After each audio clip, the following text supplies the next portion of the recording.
मैंने अपने पिछले वीडियो में बताया था कि मेरा नया YouTube चैनल शुरुआत होने जा रहा है जिसका नाम द डिस्कवरिंग स्टोरीज है।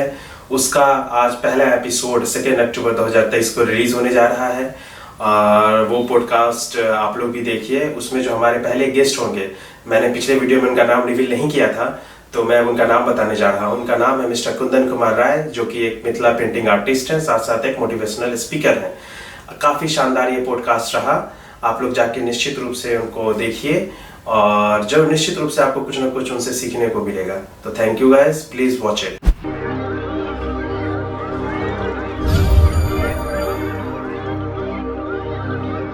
हेलो कुंदन सर, कैसे हैं आप? बहुत बढ़िया, बहुत अच्छा लग रहा है आपसे मिलकर। हमें बहुत खुशी हो रही है कि आज आप हमारे नए YouTube channel the discovering stories पे आए सर। आप हमारे चीफ गेस्ट हैं सर, फर्स्ट गेस्ट है सर। ये हमारे लिए बहुत ही प्राउड मोमेंट है। ये मेरे लिए भी सौभाग्य की बात है कि महात्मा गांधी जी सबसे पहला सत्याग्रह उन्होंने बिहार से शुरू किया था। आज हम उनका जन्मदिन भी मना रहे हैं और द डिस्कवरिंग स्टोरीज के जरिए जो आप स्टार्ट कर रहे हैं और उसका मैं पहला गेस्ट हूँ। बहुत अच्छी शुरुआत है और ये मेरा सौभाग्य है। ये सर आपका बड़प्पन है जो सर आपने हमें अपना कीमती समय दिया सर यहाँ आने के लिए।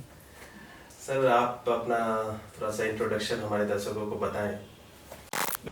मेरा नाम कुंदन कुमार रॉय है। मैं एक मोटिवेशनल स्पीकर हूँ और मिथिला पेंटिंग का आर्टिस्ट हूँ। और अभी मैंने मुझे युवाओं को मोटिवेट करना, महिलाओं को, बच्चों को सही रास्ते पे ले जाना इतना अच्छा लगता है कि मैंने अपने शहर में ही नहीं पूरे देश में कई बड़े बड़े जगह पे मैंने युवाओं को मोटिवेट किया है। और सबसे बड़ी बात ये है कि मैंने पीपल के पेड़ के नीचे, बरगद के पेड़ के नीचे से लेके बड़े बड़े सरकारी संगठनों के साथ मिलकर काम किया है। तो ये एक बहुत अच्छी चीज है। तो आप थोड़ा इसमें ये मिथिला पेंटिंग होता क्या है? एक्चुअली जो लोग अगर हमारे बिहार के बाहर के लोग हैं जो नहीं जानते होंगे तो उनको थोड़ा आप बताइए मिथिला पेंटिंग की इतिहास क्या है सर? एक्चुअली मिथिला पेंटिंग अभी वर्ल्ड वाइड हो चुका है, पूरी दुनिया जानती है मिथिला पेंटिंग क्या है। क्यों इसकी शुरुआत कहते हैं त्रेता युग में हुई थी, जब रामायण काल था और राजा जनक जी अपनी पुत्री सीता माता की शादी श्री रामचंद्र जी से करना चाहते थे। तो अभी भी हम चाहते हैं कि जब हमारी बेटी की शादी हो तो पूरी दुनिया देखे, पूरा जमाना देखे, तो और जाने की जो लड़की वाले हैं वो कितने समृद्ध हैं। तो मिथिला की धरती बहुत समृद्ध थी और वो चाहते थे कि हमारी जो कला है, हमारा जो संस्कार है, हमारे जो रीति रिवाज हैं, ये उनको पता चलने चाहिए थे जो बारात आने वाली थी। तो उन्होंने अपने प्रदेश के कलाकारों को बुलाया और कहा कि हर घर में हमारे संस्कारों से, हमारे त्योहारों से, हमारे परंपराओं से सजाकर कुछ पेंटिंग्स बनाइए। और पूरे प्रदेश को, मिथिला को सजाया गया था और इसे बहुत लोगों ने पसंद किया। उसके बाद वही परंपरा बनती चली गई, जो दादी नानी थी उन्होंने अपने बच्चों को सिखाया और ये परंपरा आज भी मिथिला में प्रचलित है। और धीरे धीरे जो है वो दीवालों पे भूमि चित्र से उठ करके पन्नों पे, कपड़ों पे और नए नए डे टू डे नेसेसरी की जो चीजें हैं उस पे वो उतरती चली गई और आज विश्व प्रसिद्ध हो गई है। बहुत खूब सर। सर आपने कैसे सोचा कि मुझे मिथिला पेंटिंग के फील्ड में आना है, इतना नाम कमाना है? सर मतलब आपको कहाँ से ये मोटिवेशन मिला सर कि हमें मिथिला पेंटिंग करना चाहिए? मेरी माँ मुझे, जब मैं 2-3 साल का रहा होऊंगा तो वो अपना हाथ देती थी, मुझे कुछ न कुछ डिजाइन बोलती थी बनाने के लिए पेन से। तो वो मिथिला पेंटिंग बहुत ज्यादा नहीं जानती थी, लेकिन जितना जानती थी उतना मुझे वो कहती थी बनाने के लिए। और वहीं से मुझे लगता है लिखने पढ़ने से पहले मैंने पेंटिंग करना सीख लिया था और आज तक करता रहा हूँ। मैंने आपके बारे में रिसर्च किया थोड़ा, तो मुझे पता चला सर आपको कलर ब्लाइंडनेस भी है, जिसे हम अगर हिंदी में रंग दृष्टिहीनता हम बोल सकते हैं। उसके बाद मैं सोच में पड़ गया कि जिस शख्स को कलर ब्लाइंडनेस हो उसके बावजूद ही वो इतना बेहतरीन तरीके से मिथिला पेंटिंग कर लेते हैं, तो आपको सर निश्चित रूप से शुरुआती दौर में बहुत सारी कठिनाइयों का सामना करना पड़ा होगा सर। तो आप उससे कैसे उभरे सर? क्या क्या चीज आपको फेस करना पड़ा सर इस दौरान? वो अभी भी फेस करना ही पड़ रहा है, क्योंकि अच्छा। कलर ब्लाइंडनेस एक ऐसी बीमारी है जो जेनेटिक डिसऑर्डर है, तो जो जन्म से लेके और आपके मरण तक रहती है। इसके उपाय रेमेडीज नहीं है। आप चश्मा वगैरह लोग बोलते हैं, लेकिन कोई एक परमानेंट इलाज इसका नहीं है। तो मेरी माँ चाहती थी कि मैं पेंटिंग करूं, लेकिन मेरे घर में कोई नहीं चाहता था कि मैं इस फील्ड में आऊं, क्योंकि सबको पता है आप कितना भी पढ़ लिख लें या कोई भी स्ट्रीम में आप आगे बढ़े, अल्टीमेटली आपके पास कितना पैसा है वही देखेंगे। मान सम्मान क्या किस आपके पास है वो कोई नहीं देखता, और अवार्ड जो है वो अलमीरा के अंदर रहते हैं। तो ये मेरे जो चाचा जी थे, जो बड़े भाई थे, पिताजी थे, उनको पता था कि इस फील्ड में बहुत अच्छा कैरियर नहीं है। तो वो मुझे कंपेल करते थे, पीटते थे, मारते थे कि इस चीज को मत करो, क्योंकि उन्होंने देखा है दर्द को। और आज मैं देख रहा हूँ आर्टिस्टों के दर्द को, जब मैं मिथिला पेंटिंग कलाकारों से मिलता हूँ तो वो मना करते थे। मैं ड्राइंग बहुत अच्छी करता था, लेकिन जब मैं कलर भरता था तो वो कलर कॉम्बिनेशन खराब हो जाते थे। मैं कभी कभी जो आंखों के अंदर में रेड हम लोग देते हैं, तो मैं वो ग्रीन या ब्राउन भी दे देता था, क्योंकि मुझे वो सब एक ही जैसा दिखाई देता था। फिर 10th में एक फॉर्म भरने के दरमियान मुझे पता चला कि वो सब मेरी गलतियां नहीं थी, एक डिसऑर्डर था जो मुझे था, कलर ब्लाइंडनेस था। तो घर वाले जीत गए कि अब देखो, अब तो तुमको दिखता भी नहीं है, इसीलिए तुम गलतियां कर रहे थे। और न मैंने कई कंपटीशन में पार्टिसिपेट किया, मैं कभी नहीं जीता। फिर घर वाले जीत गए, मैं हार गया, मैंने पेंटिंग छोड़ दिया।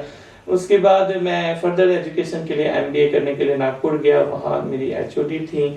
और मैं एक चीज हर किसी को कहता हूँ कि आप अगर आगे बढ़ना चाहते हैं ना, तो अपने आसपास जो लोग हैं ना, उनको पहले बदल डालिए। मेरे आसपास के लोग बदल गए थे और उन्होंने मुझे एक पेंटिंग कंपटीशन में पार्टिसिपेट करने के लिए कहा।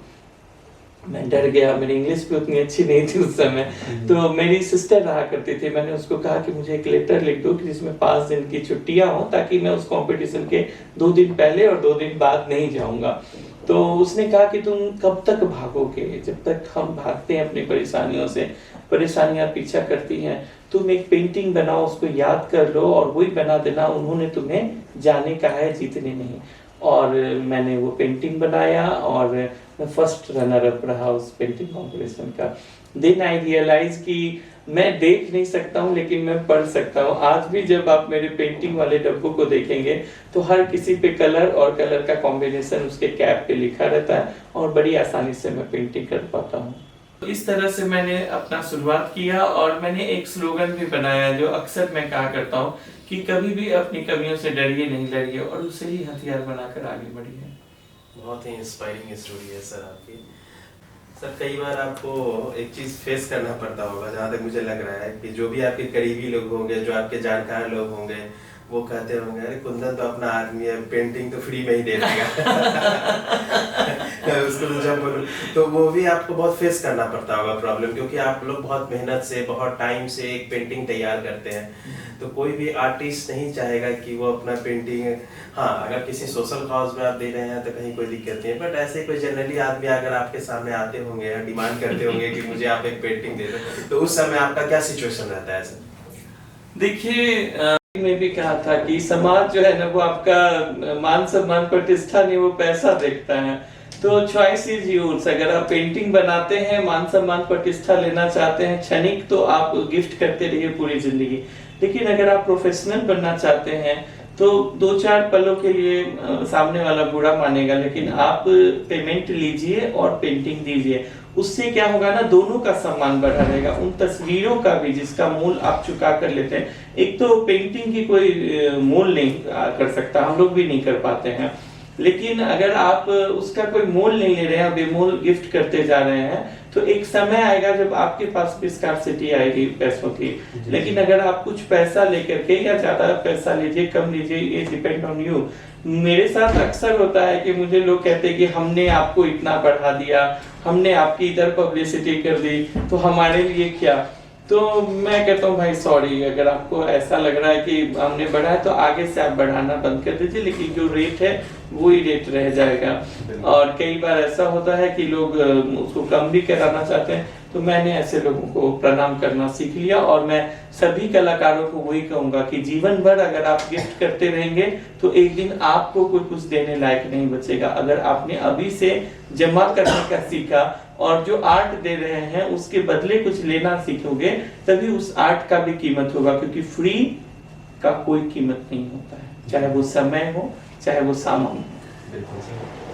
तो जनरली जैसे मेरा क्वेश्चन है, जैसे आप शॉपिंग वगैरह करने जाते होइएगा सर मार्केट में, अगर शर्ट परचेज कर रहे हैं तो कोई शर्ट लाइट कलर का होता है, कोई डीप कलर का होता है, तो उसको भी पहचानने में आपको दिक्कत आती होगी? बहुत दिक्कत आता है। इवन मैं जब कहीं प्रोग्राम के लिए जाता हूँ ना, तो मैंने मतलब कुछ खास तरह के कपड़े रखे हुए जो मैं मैच करके पहन सकता हूँ, जिसका कलर मुझे पता है। ऐसे अगर कोई भी कलर लाइट हो जाए या ज्यादा डीप हो जाए तो फिर मैं डिस्टिंग्विश नहीं करता। इस चीज में आपकी वाइफ सर आपकी मदद कर देती है? हाँ, पहले सिस्टर करती थी, अभी वाइफ करती है। इवन जो ट्रैफिक का सिग्नल होता है ना, तो वो भी मुझे प्रॉपर कौन सा रेड है, कौन सा ग्रीन है, कौन सा येलो हो गया, वो भी मैं नहीं जान सका। मैं जब ड्राइव भी करता हूँ तो मैं इतना धीरे ड्राइव करता हूँ।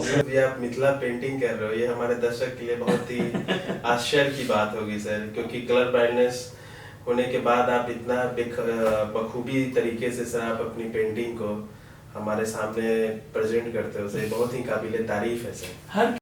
हर किसी की जिंदगी में ना कुछ खासियत होता है, कुछ कमियां भी होती हैं। तो जो कमियां हैं हम उन पे कम फोकस करें, क्योंकि वो कमियां ही हैं, उधर कम फोकस। जो खासियत है ना तो उस पे हम ज्यादा फोकस करेंगे, और उस पे अगर जो दिल भी कहे, जैसे कई बार होता है कि एक बार ऐसा इंसिडेंस हुआ था कि बाढ़ आ चुका था, और उसमें जो है वो कोठी होता है जिसके अंदर अनाज रखा जाता है, तो उसके ऊपर किसी ने अपने पिताजी का अंतिम संस्कार किया था। तो मुझे ये भी एक मुझे लगता है 12-1 बजे रात में कॉल आया कि आप इस पे एक पेंटिंग बनाइए, और अगले दिन वो दैनिक जागरण में छप भी गई थी। तो इस तरह से अगर कोई भी 2 बजे रात में आपको जगाता है, कोई काम बताता है, तो एक कोफ्त महसूस होती है। लेकिन जब आप समंदर में गोते लगा रहे हैं, फिर आपको कोई तैरने बोलता है तो आप तैरते चले जाते हैं। इसलिए जिंदगी में जो काम अच्छा लग रहा है, चाहे वो कैसा भी क्यों ना हो, अगर नैतिक मूल्यों के खिलाफ नहीं जाता है, तो हर काम जो आपको पैसा देता है, हर काम जिससे आप अपने परिवार का, अपनी आजीविका का रख रखाव कर सकते हैं, वो हर काम अच्छा है। हर काम आप कीजिए। और मुझे बहुत अच्छा लगता है पेंटिंग करना। मैं रात भर जग के कर सकता हूँ, मैं दिन भर कर सकता हूँ, तो अच्छा है ये, मुझे बहुत अच्छा लगता है। मिथिला पेंटिंग आपका मैंने 1-2 सेशन देखा है सर, मैंने अटेंड किया आपका सेशन, बहुत करीब से सर। मैं तो इस सवाल का जवाब जानता हूँ, बट मैं चाहता हूँ अपने दर्शकों को बताएं कि मिथिला पेंटिंग लोगों को किस तरीके से मोटिवेट करती है। मिथिला पेंटिंग कहते हैं ना कि एक विध्वंस होता है, और विध्वंस से भी एक अंश निकल आता है। मैं हमेशा मिथिला पेंटिंग को ऐसा ही देखता हूँ। 1934 तक मिथिला पेंटिंग जो है वो भूमि चित्र थी, भित्ति चित्र थी। 1934 में एक भूकंप आया था, महाप्रलय आया था, और ब्रिटिश अधिकारी विलियम जी आर्चर आए थे मुआयना करने के लिए उस भूकंप का। और उन्होंने देखा कि मीरो और पिकासो के समकक्ष की पेंटिंग जो है वो धरातल पे बिखरी हुई है ड्यू टू भूकंप। और उन्होंने पहली बार, वो संभवतः पहली तस्वीरें हैं मिथिला पेंटिंग की, और आज भी ब्रिटिश म्यूजियम में है। तो उन्होंने लिया, उन्होंने आर्टिकल लिखा, और तब पूरी दुनिया के सामने छा गई। और उसके बाद 1960 के दशक में एक बार अकाल पड़ता है, और उस समय जो है वो पूरी जनता जो है बहुत त्राही कर उठी थी।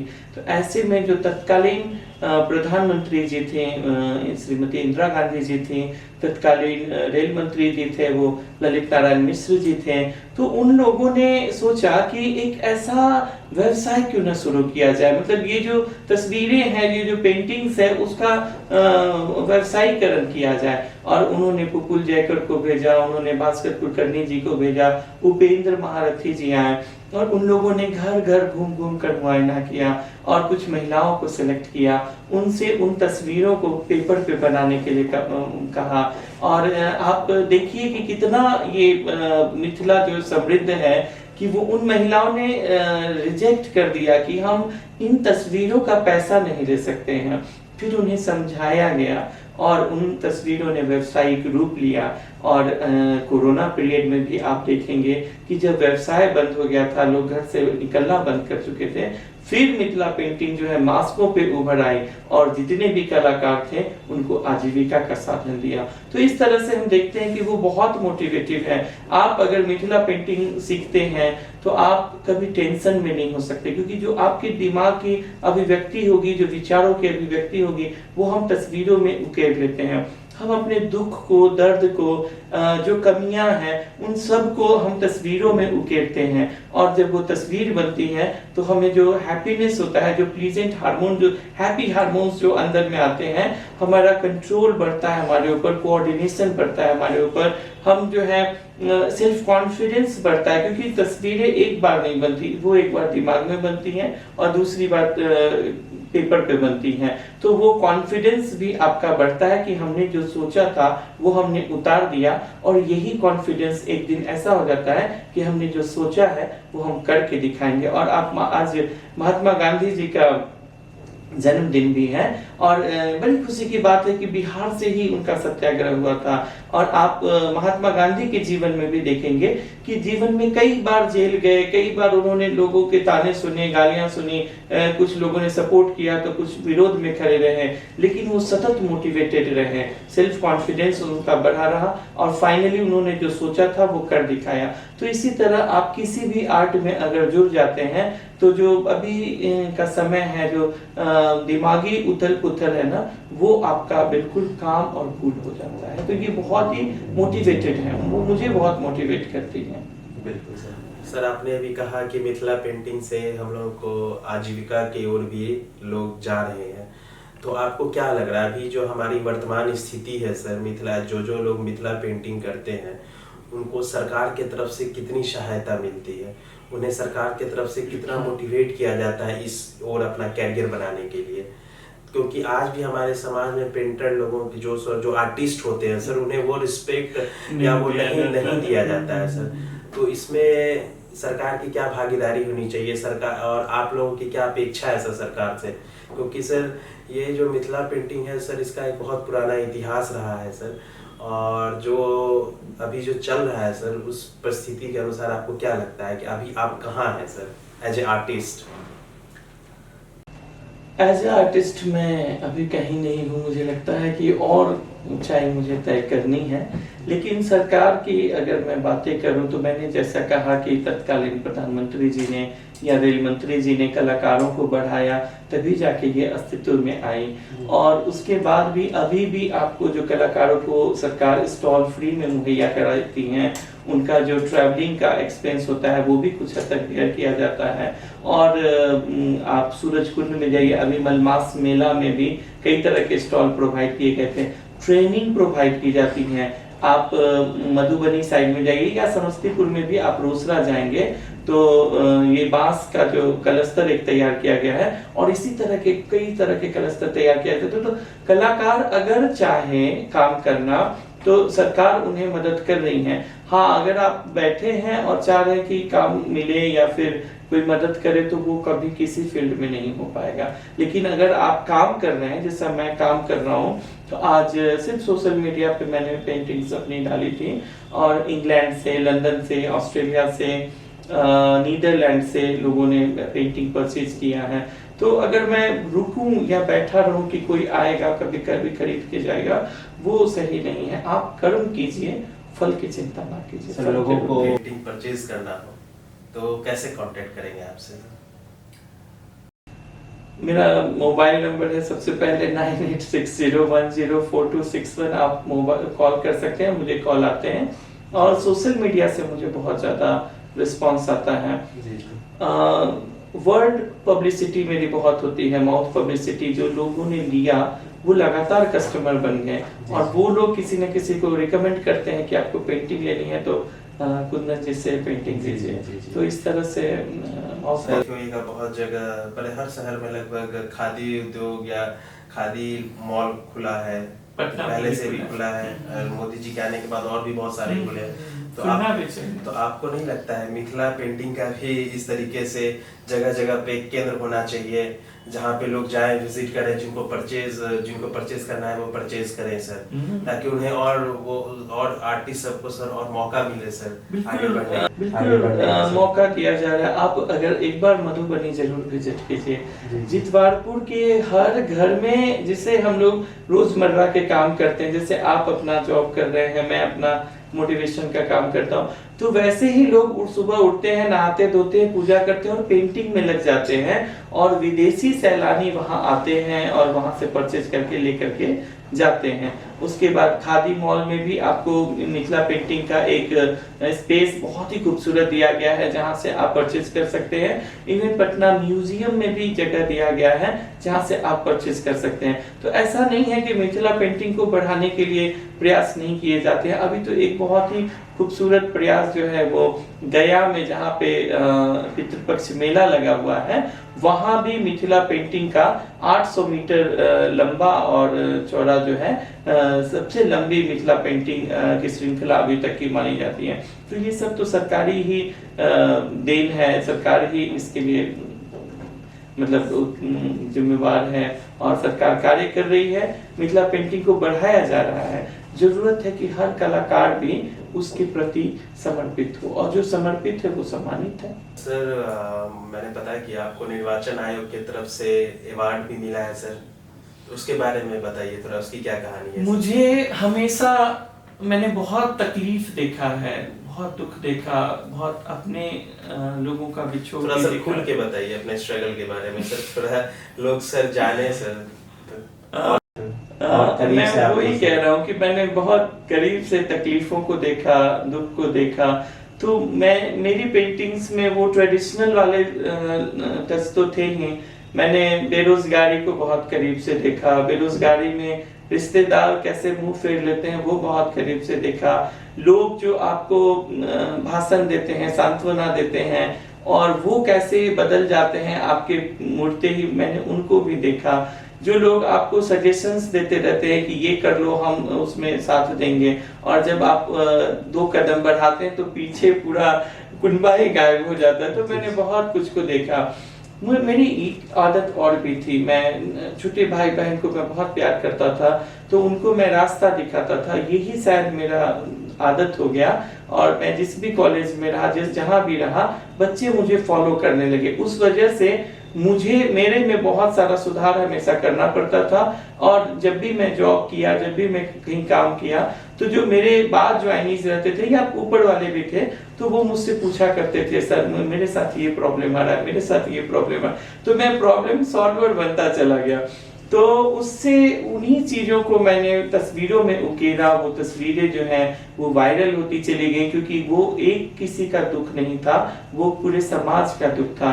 चाहे वो महिला थी, उनके साथ उत्पीड़न हो रहा था, चाहे डोमेस्टिक वायलेंस हो रहा था, चाहे शराब पी करके उनको मारा पीटा जा रहा था। तो उन सब विषयों पर जो पेंटिंग बनी, जो बेरोजगारी वाली पेंटिंग बनी, लोग अच्छा खासा एजुकेशन करने के बाद बेरोजगार घर में पड़े हुए, तो उन सब पे जो बनी तो वायरल हुई। उन्हीं में से एक पेंटिंग, उस समय कोरोना पीरियड था और लोग जो हैं एक दूसरे के कांटेक्ट में नहीं जा रहे थे, घरों से नहीं निकल रहे थे।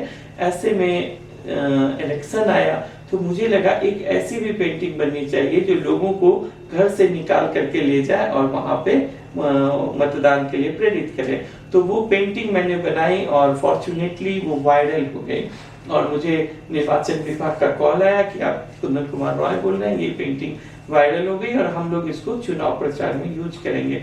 तो 2020 के चुनाव प्रचार में वो पेंटिंग्स यूज हुई, और 2021 में 11वें मतदाता दिवस पे मुझे माननीय मुख्य सचिव बिहार सरकार, उन्होंने मुझे स्टेट लेवल अवार्ड उसके लिए दिया, और 20 से लेकर के आज तक वो आइकॉन बनी हुई है। मुझे बेहद खुशी होती है। मैं कहीं किसी डिस्ट्रिक्ट में जाता हूँ और सरकारी दफ्तरों में उस पेंटिंग को देखता हूँ, तो मुझे लगता है कि वो मेरी मोनालिसा है। मैं बहुत उसको पसंद करता हूँ, और वो पेंटिंग मेरी पहचान बन गई। बिल्कुल सर। इसमें आपके जो मिथिला पेंटिंग आर्टिस्ट जो है सर, उसमें मैंने देखा है कुछ लोग जो है सर दूसरे के पेंट को कॉपी करते हैं। जैसे मैंने आपका भी फेसबुक पे कभी हाल फिलहाल अपने बिहार में एक पर्व होता है सर चौरचन, तो उसमें आपने काफी बेहतरीन पेंटिंग किया था, बहुत लोगों ने उसको अपने अपने फेसबुक वॉल पे लगाया था।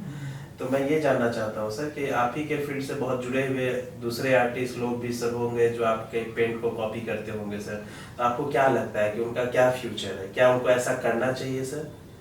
आप क्या मतलब बताना चाहिए? देखिए, आप या तो आप पथ प्रदर्शक बनिए, या जो चल चुका है उसके रास्ते पे चलिए। तो कई गायक हैं, कई लोग हैं जो लता मंगेशकर जी को फॉलो करते हैं और वो जो गाती हैं उन्हीं की तरह गाने की कोशिश करती हैं। लेकिन उन्हीं के घर में जो आशा भोसले जी थी, उन्होंने लता मंगेशकर का ट्रैक नहीं लिया, वो जो आलाप था, वो जो उनका गाने का अंदाज था, वो उन्होंने नहीं पकड़ा, उन्होंने एक अपना अलग पहचान बनाया। तो अगर आप किसी की कॉपी करते हैं तो उनसे हमेशा नीचे ही रहेंगे, लेकिन अगर आप अपना पहचान बनाते हैं तो आप हमेशा आगे जा सकते हैं। तो यही चीज है मिथिला पेंटिंग में भी। मैंने आज तक अपना ही कॉपी कभी नहीं किया। मैं जब भी पेंटिंग बनाता हूँ, मैं एक नई और अपनी कपूर कल्पनाओं से मैंने पेंटिंग बनाया। तो इस तरह आप अगर कॉपी करते हैं तो जीवन भर कॉपी करेंगे, लेकिन आप सृजन करने लगते हैं तो आप सृजनकर्ता बन जाएंगे। हमारे युवाओं को इनसे सीखने की जरूरत है कि सफलता के लिए शॉर्टकट कोई चीज नहीं होता है, आपको मेहनत करना पड़ेगा। आपकी जो ओरिजिनलिटी है आप उसको सामने में रखिए। आप कॉपी पेस्ट करके ज्यादा आगे नहीं बढ़ सकते, वो क्षणिक भर का एक सफलता होता है। कॉपी पेस्ट भी कर लेंगे, कभी होगा कि किसी बड़े आर्टिस्ट के नाम को इरेज, मेरे साथ भी होता है, इरेज करके अपना नाम लिख लिया। अच्छा। फिर वो ऑर्डर ले लेंगे और उस पे काम कर लेंगे। लेकिन उससे क्या होता है ना कि अभी रिसेंट में मेरी एक पेंटिंग जो है अपने ही समस्तीपुर के एक बड़े होटल में लगी है। तो एक बहुत बड़े नेता है बीजेपी के, तो उन्होंने मुझे कॉल किया और मैं उनका बहुत बड़ा डाई हार्ट फैन हूँ। तो मैंने जैसे आवाज सुना तो उनकी आवाज सुन के मुझे बहुत अच्छा लगा। फिर उन्होंने कहा कि कुंदन जी आपकी एक पेंटिंग लगी हुई है यहाँ मेरे शहर में। मैंने बोला यस सर। तो ये आपने ही बनाया है? मैंने बोला यस सर। तो देखिए मैंने पहचान लिया, और मैं जहाँ भी जाता हूँ और आपकी तस्वीरों को देखता हूँ मैं समझ जाता हूँ ये कुंदन की पेंटिंग है। मैं बोल पढ़ता हूँ ये कुंदन की पेंटिंग है, तो लोगों को आश्चर्य लगता है कि इनको कैसे पता चला। तो इस तरह लोग पहचान बन गई है मेरी। आप किसी को भी पूछेंगे तो वो बता देंगे कि ये इसकी पेंटिंग है। इतना मैंने उसमें। सर आप मिथिला पेंटिंग आप करते हो सर, उसके साथ साथ सर आप एक मोटिवेशनल स्पीकर भी हो गए सर। मैंने आपका 1-2 सेशन ज्वाइन किया है सर, आपसे काफी प्रभावित हूँ सर। तो आप मेरे दर्शकों को बताएं सर आप मेरे दर्शकों को बताएं कि इसकी शुरुआत कहाँ से हुई सर, क्योंकि एक आर्टिस्ट अलग फील्ड है सर और मोटिवेशनल स्पीकर एक अलग चीज है सर। आप बताएं, क्योंकि एक आर्टिस्ट बोलता नहीं है ज्यादा, उसका काम बोलता है। मेरा काम भी बोलता है और मैं भी बोलता हूँ। आपका सेशन सर बहुत ऑल ओवर इंडिया में हर अलग अलग जगह पे हुआ है सर, तो आप बताएं थोड़ा हमारे दर्शकों को। एक्चुअली मैं गॉड फादर एक शब्द बहुत सुना करता था बचपन में कि वो उसने उसको यहाँ से यहाँ पहुँचा दिया, उसने उसको वहां से वहां पहुँचा दिया। तो मुझे भी लगता था कि मैं भी इतना अच्छा इंसान हूँ, मुझे भी कोई गॉड फादर मिलता जो मुझे आगे बढ़ा देता। लेकिन मुझे कोई भी आज तक गॉड फादर नहीं मिला। देन मैं जो भी जब जितना हो सका मैंने समाज में, मैंने यूथ में अपना इनपुट देना शुरू किया, लोगों का भला करना शुरू किया। ये मेरे नेचर में आ गया था, मेरी बातों से, मेरे व्यवहार से लोग समझ जाते हैं।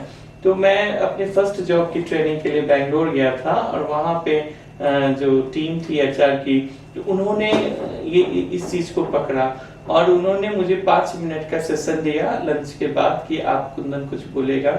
और मैंने जब वो 5 मिनट बोला, देन 10 मिनट, और करते करते वो टाइम जो है बढ़ता चला गया। और उसके बाद मेरे अंदर भी लगा कि मैं मोटिवेट कर सकता हूँ लोगों को, क्योंकि जो वो क्लैपिंग्स आने लगती है ना आपके पास, तो लगता है कि मैं भी कुछ हूँ। और मैं गॉड फादर, मैंने जैसा कहा, मेरे पास बहुत पैसा नहीं था कि मैं सारे लोगों में बांट दूं और सब बहुत दुनिया भर को पढ़ा दूं, दुनिया भर के साथ अच्छा कर सकूं। ये सब कुछ लिमिटेड था, लेकिन मेरे पास कॉन्फिडेंस था जो मैं लोगों को दे सकता था। तो मैंने कॉन्फिडेंस देना शुरू किया।